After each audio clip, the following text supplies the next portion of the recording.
सरस्वती शिक्षा समिति पाली द्वारा संचालित ऑनलाइन शिक्षण सत्र 2020-21 में आप सभी का हार्दिक स्वागत। कक्षा षष्ठी विषय गणित के 5वें अध्याय प्रारंभिक आकारों को समझना। आज के इस भाग में हम चतुर्भुज का अध्ययन करने वाले हैं। तो चतुर्भुज नाम से इसका अर्थ निकलता है कि चतुर का अर्थ है चार और भुज का मतलब भुजाएं, यानी ऐसा बहुभुज या ऐसी आकृति जिसके अंदर चारों भुजाएं आपस में जुड़ी हुई हो, अर्थात लिखेंगे आप चार भुजाओं से घिरी बंद आकृति को चतुर्भुज कहते हैं। अब यहाँ पे एक क्रियाकलाप दिया रखा है, आप इसको अच्छे से समझते हुए इसको करेंगे कि यहाँ पर एक दो डंडी लीजिए, उन्हें इस प्रकार रखिए कि उनका एक एक सिरा एक पर मिले। यहाँ पे रखा हुआ डंडी है, चारों डंडी रखी हमने। तो यह एक चतुर्भुज है जो आप सामने देख रहे हैं। इस चतुर्भुज की भुजाएं AB, BC, CD और DA है। यहाँ पे आप रिक्त स्थान भरना है। इस चतुर्भुज के चार कोण हैं। पहला BAD लिखा है, फिर ADC लिखा है, फिर DCB लिखा है, तो फिर अगला हो जाएगा CBA। AC इसका विकर्ण है। AC इसका यहाँ से यहाँ तक एक रेखा खींचनी है, इसका विकर्ण है। यहाँ पे दूसरा क्रियाकलाप दे रखा है। जैसा आपने ऊपर क्रियाकलाप किया है, चार डंडियाँ लेकर देखिए क्या आप इनके ऐसा चतुर्भुज बना सकते हैं जिसमें चारों कोण न्यून कोण हो। यह आप प्रयोग आप घर पे करेंगे। अब हम बात करें चतुर्भुजों के प्रकार की। सबसे पहला है आयत। तो आपके ज्यामिति बॉक्स में दो सेट स्क्वायर है। पहला 30, 60, 90 डिग्री सेट स्क्वायर है और दूसरा 45, 45, 90 सेट स्क्वायर है।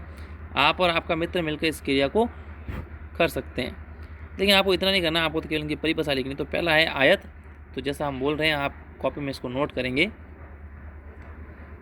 आयत का अर्थ है जिस चतुर्भुज के अंदर आमने सामने की भुजाएं बराबर और प्रत्येक कोण 90 डिग्री होता है, उस चतुर्भुज को आयत कहते हैं। इसका परिभाषा आप अच्छे से लिखेंगे और यहाँ पे जो दे रखा है उसको भी आप पढ़कर इसको समझ सकते हैं। अगला है वर्ग। तो वर्ग की परिभाषा आप लिखेंगे, ऐसा चतुर्भुज जिसकी चारों भुजाएं आपस में समान हो तथा प्रत्येक कोण 90 डिग्री का होता है, तो उस आकृति को वर्ग कहते हैं। फिर अगला समांतर चतुर्भुज, तीसरा प्रकार। तो समांतर चतुर्भुज और आयत समान है। समांतर चतुर्भुज की परिभाषा है, ऐसा चतुर्भुज जिसके अंदर आमने सामने की भुजाएं बराबर हो, परंतु यह आवश्यक नहीं है कि प्रत्येक कोण कितने डिग्री का हो, 90 डिग्री का हो, उसे हम समांतर चतुर्भुज कहते हैं।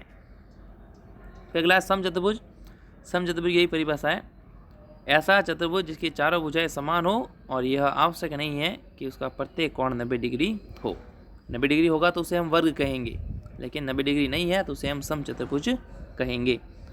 अगला है समलंब चतुर्भुज। समलंब चतुर्भुज के अंदर आप ध्यान से समझेंगे।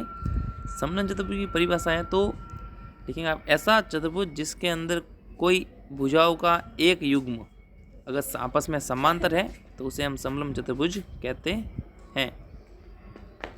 यहाँ पर एक इंडेक्स दे रखी है, इस इंडेक्स को आप समझते हुए इसको भरेंगे। था समांतर चतुर्भुज। समांतर चतुर्भुज में सम्मुख भुजाएं समांतर होती है, हाँ बराबर भी होती है। सभी भुजाएं बराबर होती है, नहीं। सम्मुख कोण बराबर होते हैं, हाँ, और विकर्ण बराबर नहीं, और परस्पर लंब भी नहीं। इसको आप अच्छे से भरेंगे और याद करेंगे। अगले भाग में फिर हम इनसे संबंधित कुछ प्रश्नों का अध्ययन करेंगे। धन्यवाद।